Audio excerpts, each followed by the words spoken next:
남북 간 강대강 국면이 길어지고 있습니다. 새해에도 북한의 도발은 계속되고 있고요. 윤석열 대통령은 응징과 보복을 언급했습니다.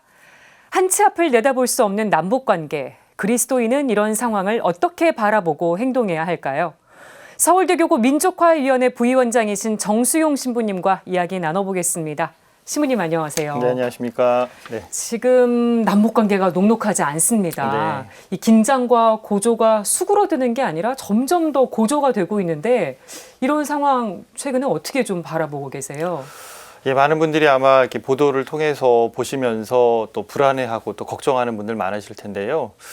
지금의 긴장 국면은 2017년도의 긴장하고도 좀 닮아 있는 것 같다라는 생각을 좀 했어요. 네. 당시에도 북한이 이제 ICBM을 시험 발사를 하고 또 6차 핵실험을 감행하면서 한반도의 긴장이 그 어느 때보다 높아지고 뭐 전쟁에 대한 위협이 이제 높아졌었죠. 네.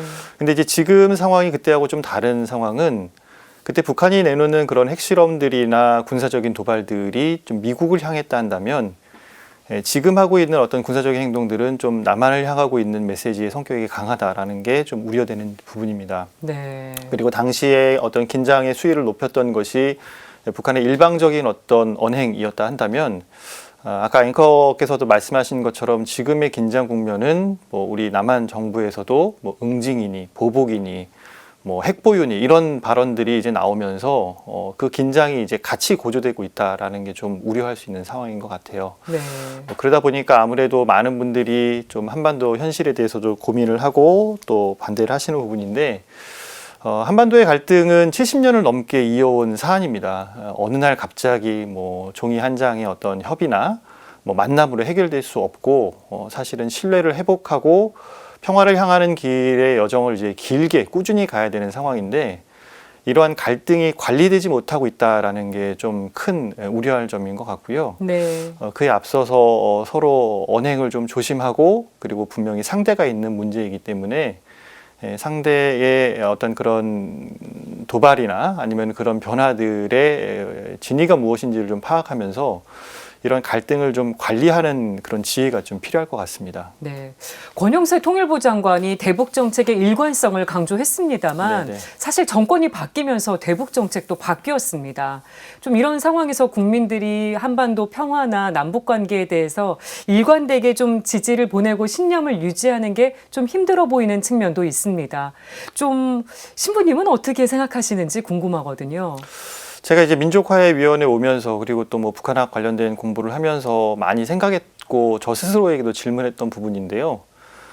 우리 사회의 가장 비복음적인 사안이 무엇일까? 하느님이 우리가 복음화되기를 바라신다고 할 때 그것은 어떤 개인의 어떤 복음화뿐만이 아니라 우리 사회가 가지고 있는 어떤 구조적인 악이나 또 구조적인 어떤 그런 비복음적인 상황을 생각한다면 적지 않은 부분, 상당히 큰 부분이 이 분단이라는 현실입니다. 우리는 많은 순간 이런 분단 안에서 살아가면서 그것을 인식하지 못하지만 끊임없이 미움을 강요받고 끊임없이 어떤 갈등에 놓여 있는 상황, 그리고 적이냐 동지냐를 끊임없이 구분해야 되는 그런 이분법적인 사고관 안에 놓여졌던 것이 이런 이제 분단의 한계이고 또 그런 아픔인데요.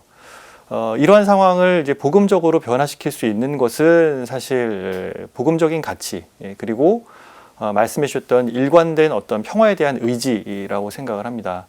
우리 사회가 제도적인 어떤 민주주의를 이루었던 것도 무수히 많은 사람들이 그 민주주의의 가치와 그리고 방향에 대한 강한 의지와 신념이 있었기 때문에 가능했던 것처럼 한반도 현안도 미움과 분쟁으로 치달을 때도 있고 또 갈등과 그리고 원망이 더 클 때도 있었지만 끊임없이 우리가 평화를 지향할 때 그리고 그 평화에 대한 확신을 계속 유지할 때 이 한반도에도 평화가 다가올 수 있으리라는 생각이 들고요. 네. 그런 면에서 이 부분을 너무 이념적으로 바라보기보다는 우리가 정말 평화롭기 위해 어떤 선택을 해야 되는지 그거에 대한 의지를 잃지 않는 것이 중요하다고 생각합니다. 네, 그나마 다행인 점은 천주교 신자들이 타종교 신자들보다 뭐 평화나 통일에 대한 인식이 좀 더 긍정적인 걸로 나타났다는 점입니다. 현장에서 신자들의 이런 네네. 평화에 대한 갈망을 좀 느끼시나요? 민족화해위원회에서도 부설 연구소로 평화나눔 연구소를 운영을 하고 있고요. 말씀해 주셨던 그런 조사는 지난 11월 달에 있었던 한반도 평화나눔 포럼에서 진행된 내용입니다. 전 국민 약 1,100명 그리고 천주교 신자 1,000명을 대상으로 해서 조사를 했을 때 평화에 대한 인식 그리고 대북 정책에 대한 어떤 그 선호도에 대한 부분을 조사를 했는데요. 가톨릭 신앙을 가지고 계신 분들이 비종교인 혹은 다른 종교인들에 비해서 평화에 대한 의지가 좀 높게 나타나는 것도 좀 반가운 수치였습니다. 네. 그런데 또 다른 측면으로 본다면 어떤 대북 강경 정책에 대한 지지의 입장도 다른 종교보다 조금 높게 나타난 부분도 있었거든요. 결과적으로 보면은 천주교 신자들 안에서는 북한에 대한 인식이 되게 복합적으로 나타난다라고 네. 볼 수 있어요.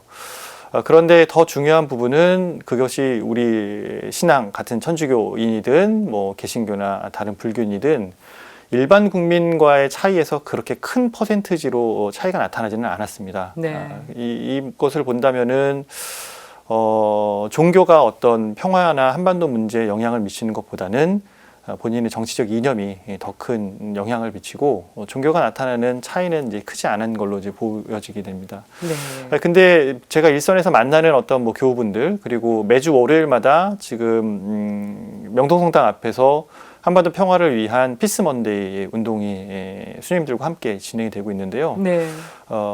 긴장이 높아지면 높아질수록 그리고 어떤 뭐 정부의 어떤 발언이나 뭐 북한의 어떤 핵실험이나 임박하거나 이런 뭐 군사적인 그런 행동들이 나올 때일수록 또 시민분들이 서명해 주시고 또 격려해 주시는 목소리도 같이 커진다는 걸 느끼게 되는 것 같아요. 그래서 우리가 감정적으로 대응하는 것보다도 정말 많은 사람들이 바라는 거는 진정한 평화를 원한다라는 것들, 뭐 그 강한 움직임들을 또 느끼게 되는 것 같습니다. 네. 지금 한반도를 비롯해서 국제 정세를 두고 신냉전 시대라는 말이 나옵니다.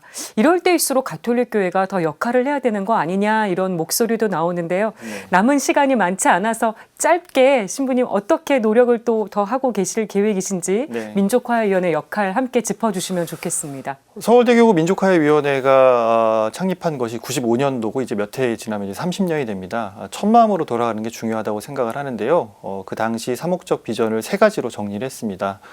기도, 나눔, 그리고 교육과 연구입니다. 기도는 우리가 형식적으로 기도하지 않는가 한번 스스로 되돌아봐야 될 거라고 생각을 하고요. 네. 대북 사업이 어려워진 시기에 그럼에도 끊임없이 나눔에 대한 부분들도 고민해야 되고 그리고 시시각각 변하는 한반도 현안이나 그리고 화해에 대한 전문적인 그런 교육과 다양한 이야기를 나눌 수 있는 연구 사업도 열심히 나눠야 될 거라고 생각합니다. 네, 하실 일이 많을 것 같습니다. 네. 네, 지금까지 서울대교구 민족화위원회 부위원장이신 정수용 신부님과 얘기 나눠봤습니다. 신부님 오늘 말씀 고맙습니다. 네, 고맙습니다.